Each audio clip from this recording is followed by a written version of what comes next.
Hello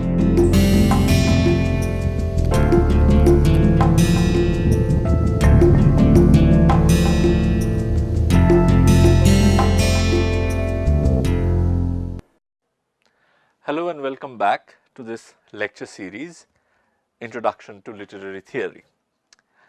As you know, we have been discussing Socrates' famous suggestion to ban poets from the ideal state as mentioned in Plato's The Republic. And we have established that this objection to poets stem from their association with mimesis or imitation. And we have been trying to understand this objection of Socrates through the arguments that he presents with reference to imitative painting, to the form of visual mimesis. In this lecture, we will see how all of this connects to Socrates' criticism of poetry and of poets.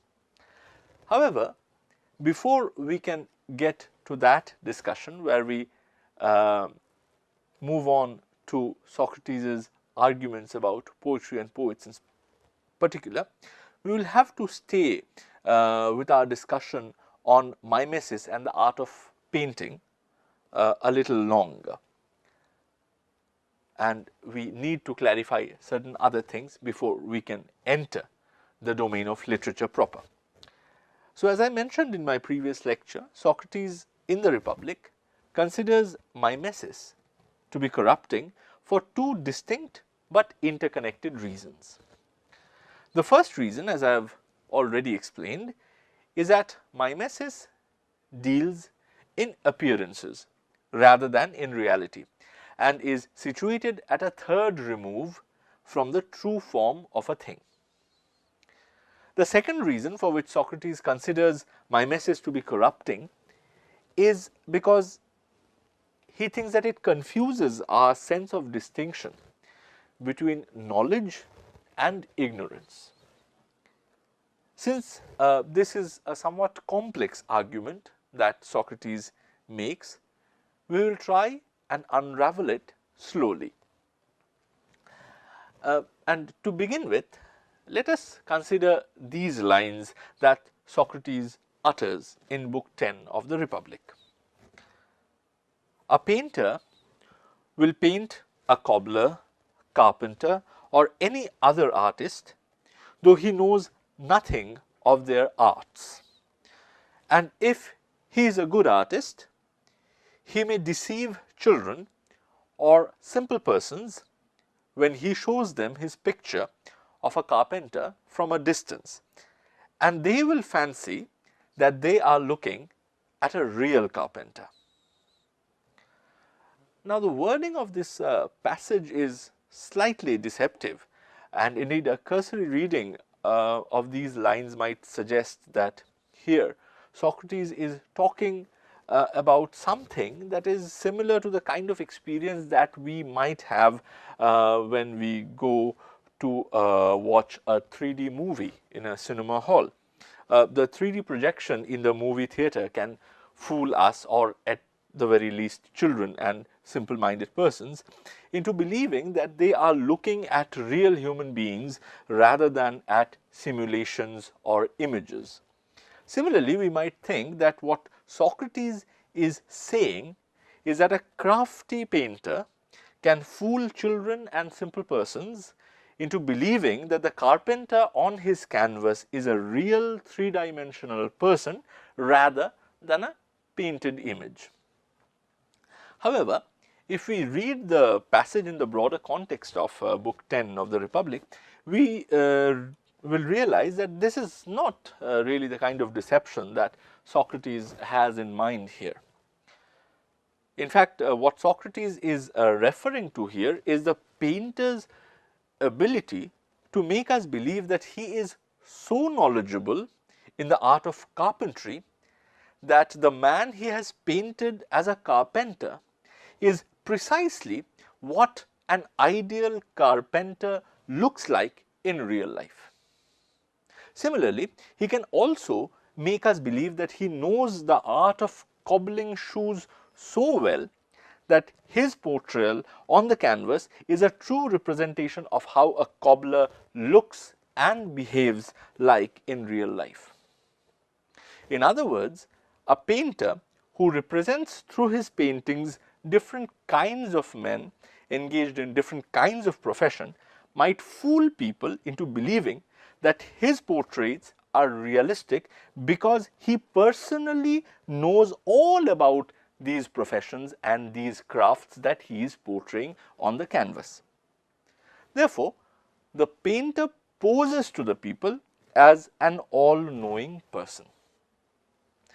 But of course, this is problematic and is in fact a deception in itself.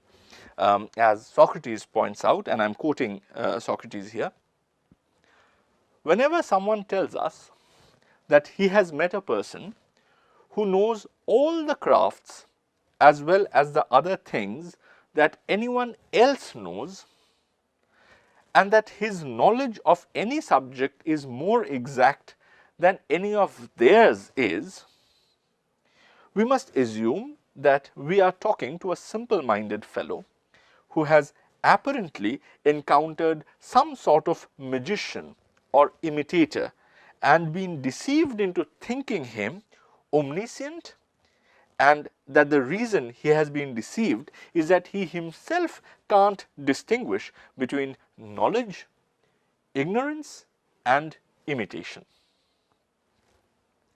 Simply put, a painter who is merely an imitator can pass himself off as knowledgeable in various crafts only by confounding and deceiving a person who is himself ignorant. Let us explore this thesis further with the help of an illustration. Socrates asks, if we are to consider a flute, then who is the most knowledgeable person in that matter? Of course, the answer is that the person who plays flutes will be the most knowledgeable because he is the one who has genuine knowledge about whether a flute is good or bad. Similarly, if we take another instrument, a cricket bat for instance, we will agree that the most knowledgeable person about a cricket bat is someone like Sachin Tendulkar for instance. So just like a flutist will know about a flute because he is a master in the craft of using flutes, a cricketer like Sachin Tendulkar will be in the best position to discern whether a cricket bat is good or bad because he is a master in the craft of yielding it. If we extrapolate from these individual examples, we arrive at a general truth, and that truth is the user or practitioner of something is a person who is really knowledgeable about that thing.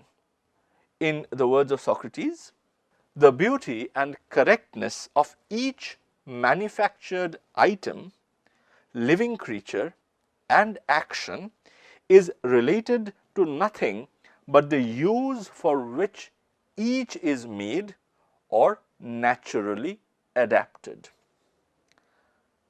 So, the person who makes the flute or the cricket bat or any other such instrument of craft is therefore not as knowledgeable as the user of that instrument or the practitioner of that craft. Thus, a maker of cricket bats will necessarily be guided by a master cricketer because it is the latter who has the true knowledge about what makes a bat good or bad. Or in the case of flutes for instance, and here I will quote Socrates, the flute player will tell the flute maker which of his flutes is satisfactory to the performer. He will tell him how he ought to make them, and the other will attend to his instructions. Therefore, as we pass from the user to the maker, we already shift from real knowledge to a lesser form of knowledge. But the maker, be it of flutes or of cricket bats or any other such thing, is still aware of the true value of the items that he manufactures because he is guided by the user. However, when we come to a painter who imitates on his canvas the material flute produced by a flute maker, this connection with true knowledge is absolutely lost. It is completely severed. Or rather, knowledge about the value of the flute actually becomes irrelevant to the painter. And why is that the case? Well, imagine if you were to paint a flute by copying a material sample. Would you need to be able to play the flute, or would you need to be able to judge the sound of the flute before you start painting? No, of course, because how good the flute sounds and how worthy it is of performance is irrelevant to the process of imitating the flute on the canvas. So, in other words, a painted flute might appear to be good without really being good. Here again we come to the distinction between appearance and reality that we had encountered earlier in our discussion. And we come to the same conclusion, that mimesis or imitation is problematic because it deals in appearances rather than in reality. But there is another level of deception going on here. The painter who imitates the flutes need not know anything about flute playing to create realistic images of flutes. However, the very realism of his painting might trick children and simple-minded people to assume that the painter knows all about flutes because his painting of the flute is so nice. So, the imitator appears to be knowledgeable even though in reality he may be ignorant. So, from this discussion of mimesis in the context of realistic paintings, we arrive at two main arguments. The first argument is that mimesis deals in appearances that are situated at a third remove from the reality. The second argument is that mimetic artists lack true knowledge of the things that they imitate, though they might fool one into believing that they are greatly knowledgeable.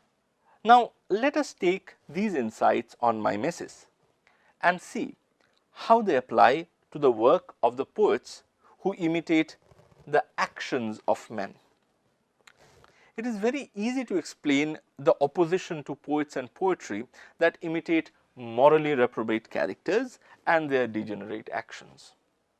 What is difficult to explain is how this opposition might equally apply to poets imitating noble men and virtuous actions. Let us start here with an example. In Book 4 of the Republic, Socrates points out that a virtue like the virtue of justice, for instance, does not have anything to do with the outward nature of a man. Rather, it has to do with the harmonious condition of his inner life, which, and I quote, is the true self and concernment of man. But a poet who wants to represent the virtues of a just man can only imitate the outward appearance of such a man and not his inner self, which is, after all, the true source of his virtue. Therefore, we are here again confronted with the argument of mimesis being imitation of appearances which are situated at a third remove from reality. And this slide would help explain the overlapping arguments. The relation established in the first row are already familiar to us. The true reality of a bed is its universal non-material form. The material expression of that form is situated at a second remove from the original. the painting of the material bed is an imitation of an appearance which in turn is situated at a third remove from the reality of the universal form. Following the same logic, we can read the second row thus.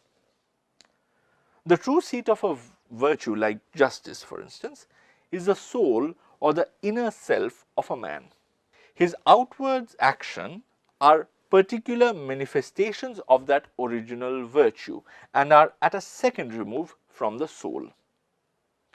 The poetic mimesis of virtuous men is only an imitation of this outward appearance of virtue and is therefore situated at a third remove from what originally constitutes virtue. But this, however, does not explain why poetry that imitates virtuous men can be morally corrupting. To arrive at an answer to this question, let us try and understand how the binary of knowledge and ignorance plays out in mimetic poetry. As already mentioned, a painter, in spite of being ignorant about flute playing or about carpentry, can appear to his audience to be knowledgeable in these crafts because his paintings of a flute or his paintings of a carpenter look nice and they look pleasing. Similarly, a poet, like the poet Homer for instance, in spite of being ignorant about virtue, can appear to know all about it because his poetic representation of virtuous men might be appealing. Now, according to this argument, there are two ways in which a poet like Homer deceives and corrupts his audience through poetic representation of virtue. The first way is by portraying things which are not virtuous as expressions of virtue. And the second is, of course, by pretending to be knowledgeable while really being ignorant.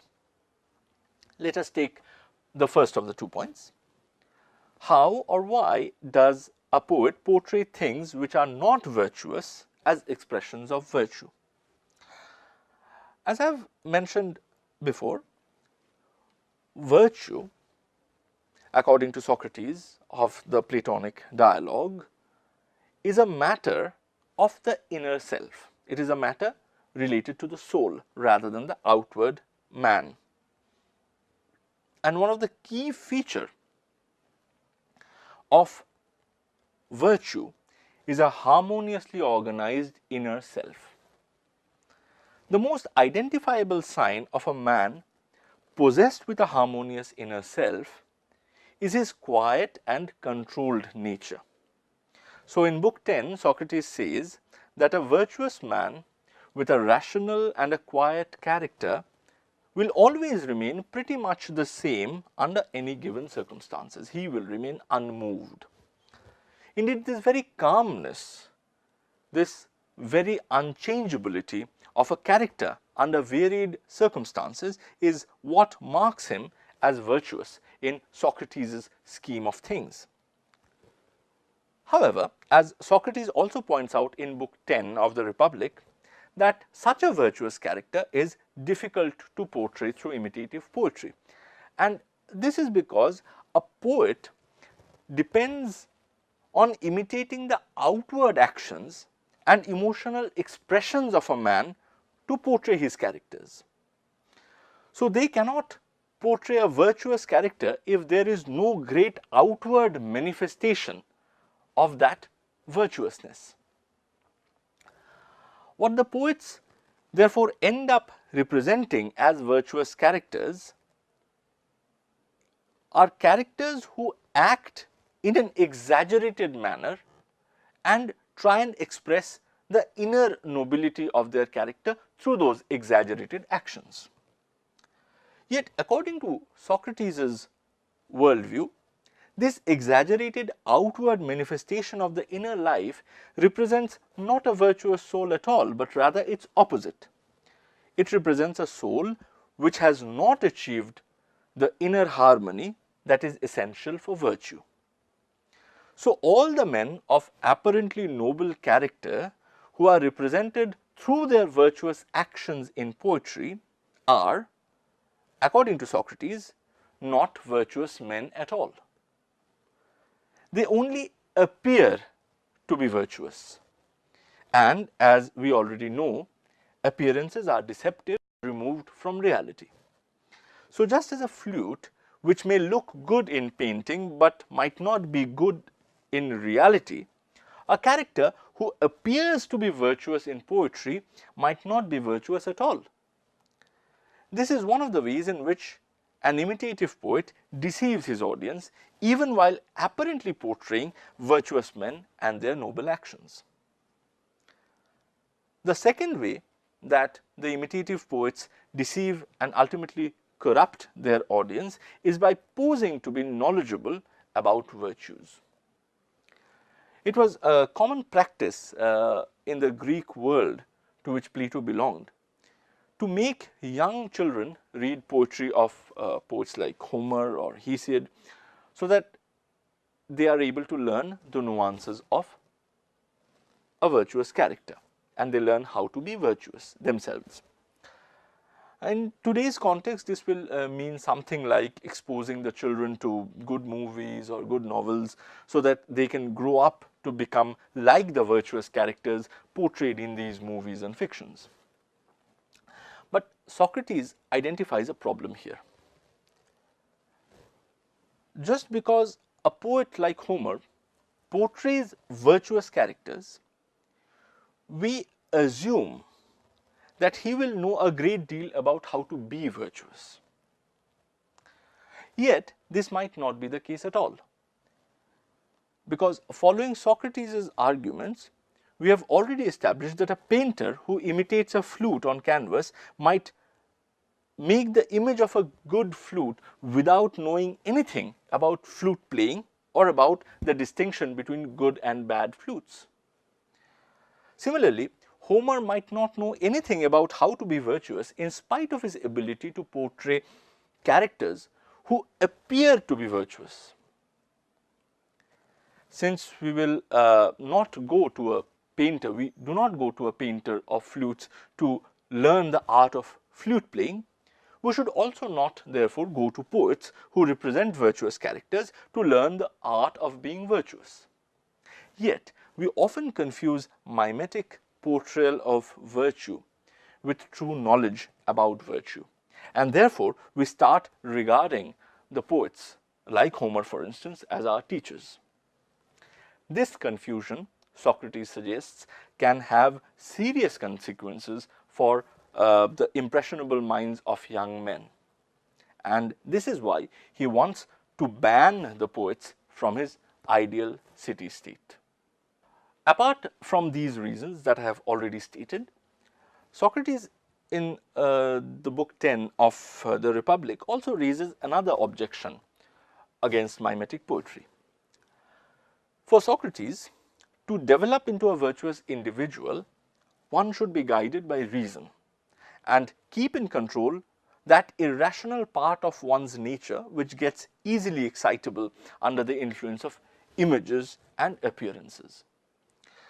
Thus, according to Socrates, when confronted by calamities, a rational individual would try to keep calm rather than get swayed by it.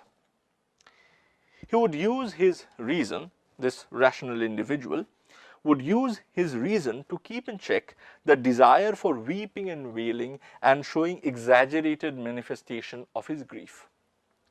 Yet, as I have already mentioned, it is precisely this exaggerated outward action that forms the basis of imitative poetry.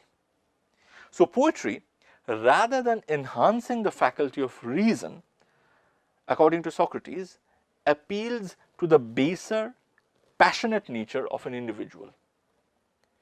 In his own words, poetry feeds and waters the passions instead of drying them up. Poetry lets them rule, although they ought to be controlled if mankind are ever to increase in happiness and virtue. Thus, gradually, under the influence of poetry, individuals fail to become or remain upright, rational men and turn into baser human beings like children or fools or women who are slaves to their uncontrolled passions. And here I must note that this association between mimesis and women, children and insane people can indeed be very strongly traced throughout the Republic, but this bias should not surprise us given the fact that in the Athenian democracy, which forms the political context for Plato's writing, it was only the free male citizens who were considered to be equals and who were considered to be people who were worthy of voting. Everyone else, including women and children, were considered inferior human specimens. Thus, it is not incomprehensible as to why the effects of mimesis would be characterized by associating it with the nature of women, children or individuals with limited intelligence. At the end of this discussion, I would like to note that even while criticizing mimetic art, Plato's The Republic resembles the form of a drama, which was the mimetic art par excellence in ancient Athens. Can we therefore critique the content of Plato's The Republic by referring to its form? I will leave this question open for you to answer, but I should tell you that a strong criticism of Plato's portrayal of mimesis as evil and as corrupting was indeed launched soon after his death, and it was launched by none other than his own celebrated disciple, Aristotle. It is to Aristotle's views on mimesis that we will turn to in our next lecture.